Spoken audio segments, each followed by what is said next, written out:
El demonio de la perversidad. Edgar Allan Poe.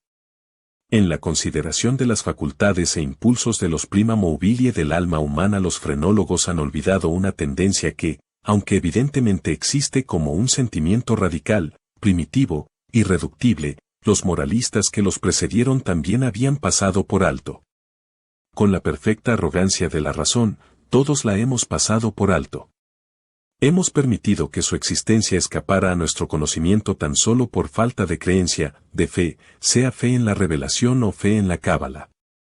Nunca se nos ha ocurrido pensar en ella, simplemente por su gratuidad. No creímos que esa tendencia tuviera necesidad de un impulso. No podíamos percibir su necesidad. No podíamos entender, es decir, aunque la noción de este praemen mobile se hubiese introducido por sí misma, no podíamos entender de qué modo era capaz de actuar para mover las cosas humanas, ya temporales, ya eternas.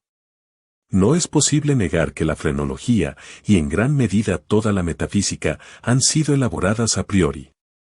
El metafísico y el lógico, más que el hombre que piensa o el que observa, se ponen a imaginar designios de Dios, a dictar propósitos.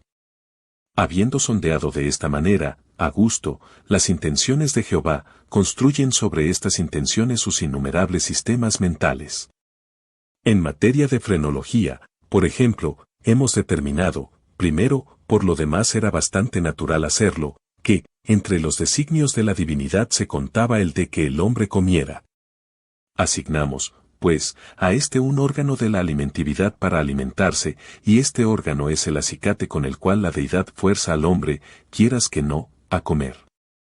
En segundo lugar, habiendo decidido que la voluntad de Dios quiere que el hombre propague la especie, descubrimos inmediatamente un órgano de la amatividad. Y lo mismo hicimos con la combatividad, la idealidad, la casualidad, la constructividad, en una palabra, con todos los órganos que representaran una tendencia, un sentimiento moral o una facultad del puro intelecto. Y en este ordenamiento de los principios de la acción humana, los spurseimistas, con razón o sin ella, en parte o en su totalidad, no han hecho sino seguir en principio los pasos de sus predecesores, deduciendo y estableciendo cada cosa a partir del destino preconcebido del hombre y tomando como fundamento los propósitos de su Creador. Hubiera sido más prudente, hubiera sido más seguro fundar nuestra clasificación, puesto que debemos hacerla, en lo que el hombre habitual o ocasionalmente hace, y en lo que siempre hace ocasionalmente, en cambio de fundarla en la hipótesis de lo que Dios pretende obligarle a hacer. Si no podemos comprender a Dios en sus obras visibles, ¿cómo lo comprenderíamos en los inconcebibles pensamientos que dan vida a sus obras?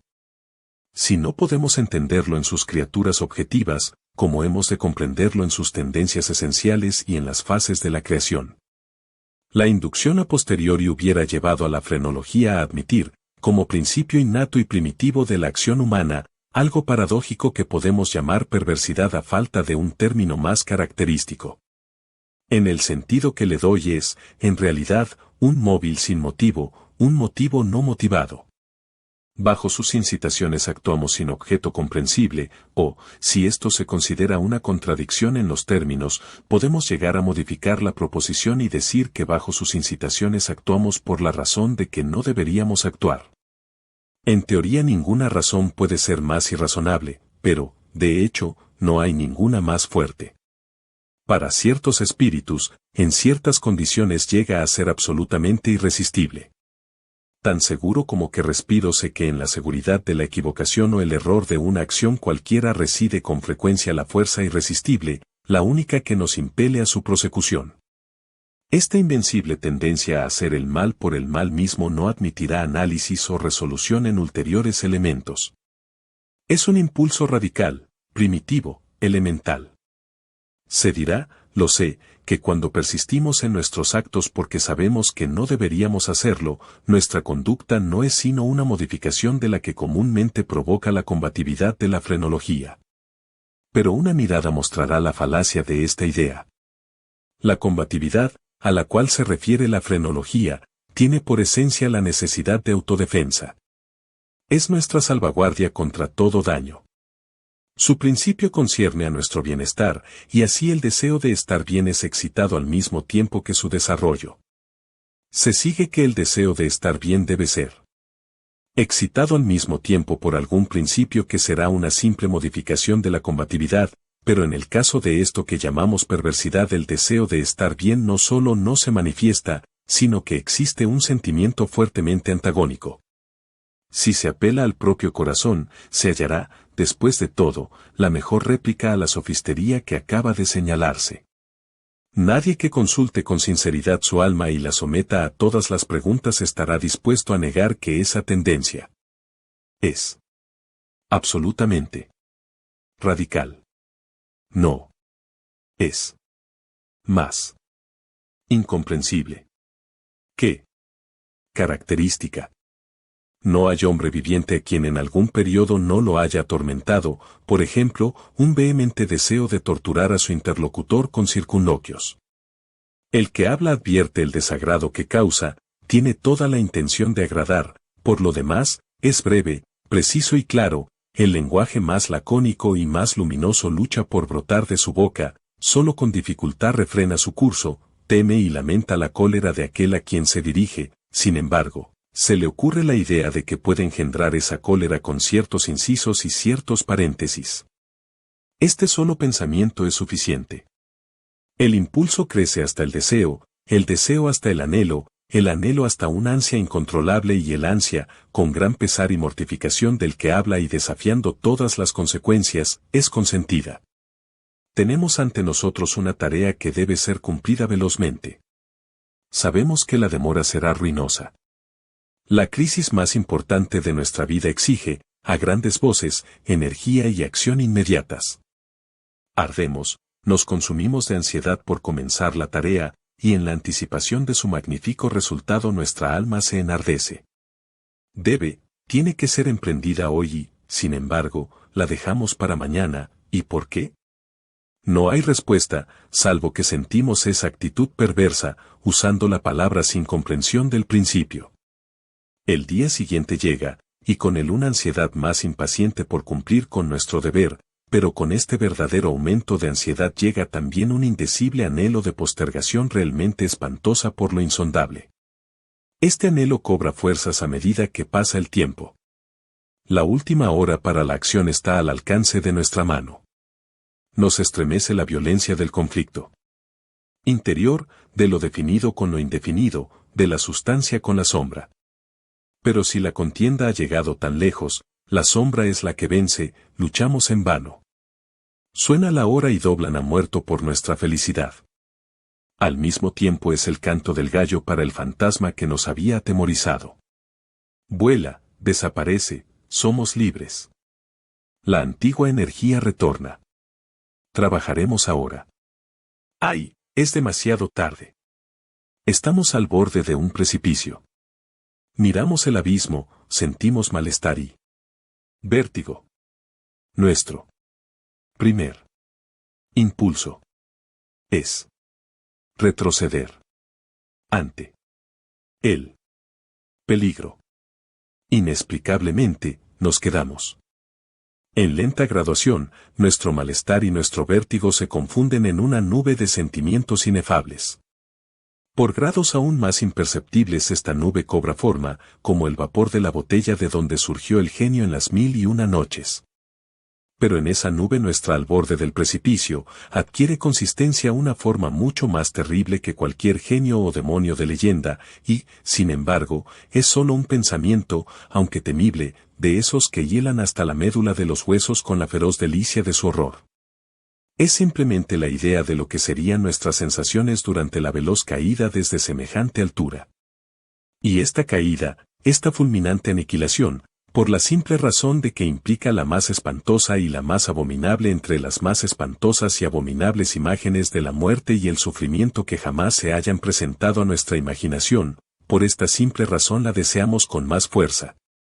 Y porque nuestra razón nos aparta violentamente del abismo, por eso nos acercamos a él con más ímpetu.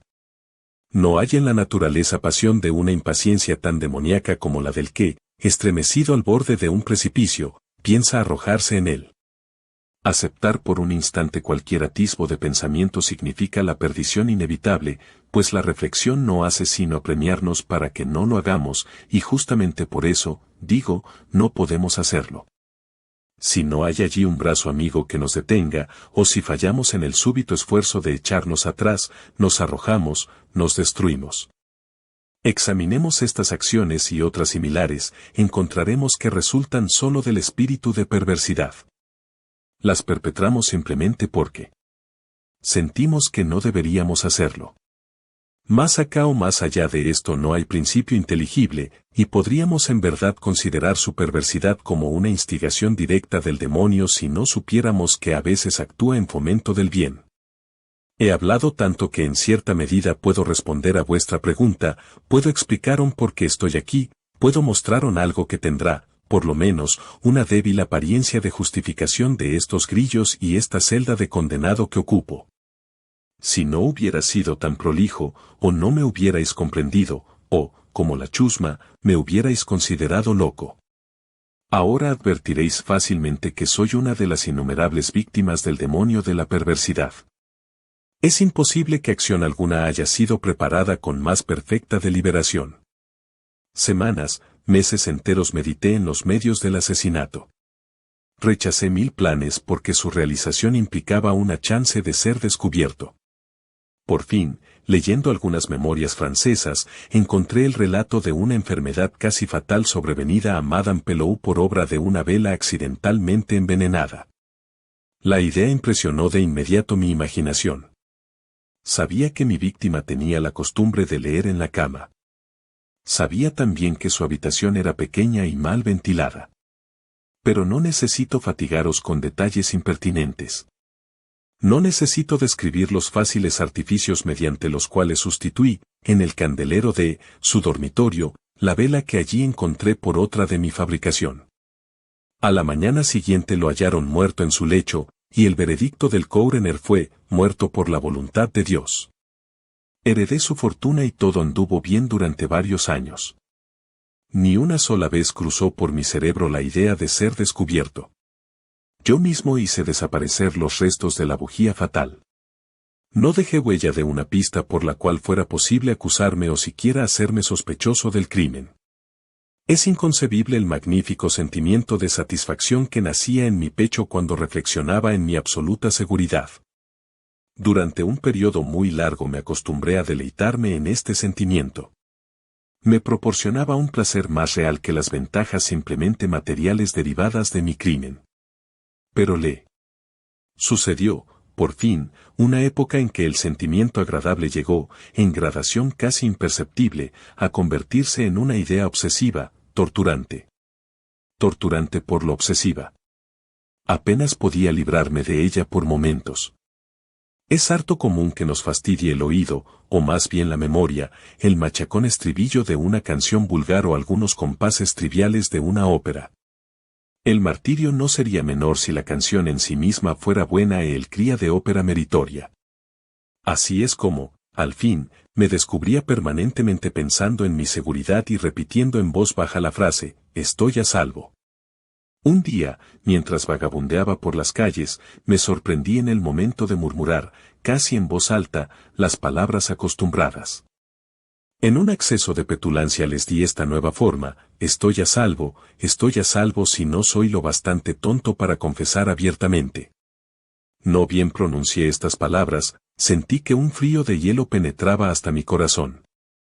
Tenía ya alguna experiencia de estos accesos de perversidad, cuya naturaleza he explicado no sin cierto esfuerzo, y recordaba que en ningún caso había resistido con éxito sus embates. Y ahora, la casual insinuación de que podía ser lo bastante tonto para confesar el asesinato del cual era culpable se enfrentaba conmigo como la verdadera sombra de mi asesinado y me llamaba a la muerte. Al principio hice un esfuerzo para sacudir esta pesadilla de mi alma. Caminé vigorosamente, más rápido, cada vez más rápido, para terminar corriendo. Sentía un deseo enloquecedor de gritar con todas mis fuerzas.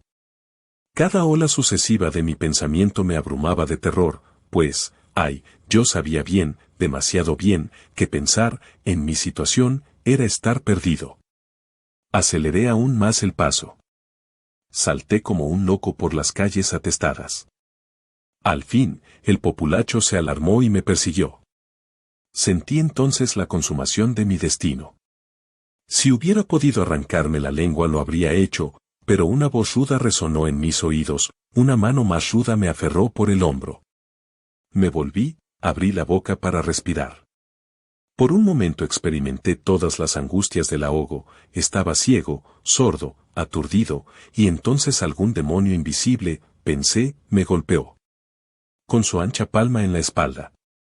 El secreto, largo tiempo prisionero, irrumpió de mi alma. Dicen que hablé con una articulación clara, pero con marcado énfasis y apasionada prisa, como si temiera una interrupción antes de concluir las breves pero densas frases que me entregaban al verdugo y al infierno. Después de relatar todo lo necesario para la plena acusación judicial, caí por tierra desmayado. Pero, ¿para qué diré más? Hoy tengo estas cadenas y estoy aquí. Mañana estaré libre. Pero, ¿dónde?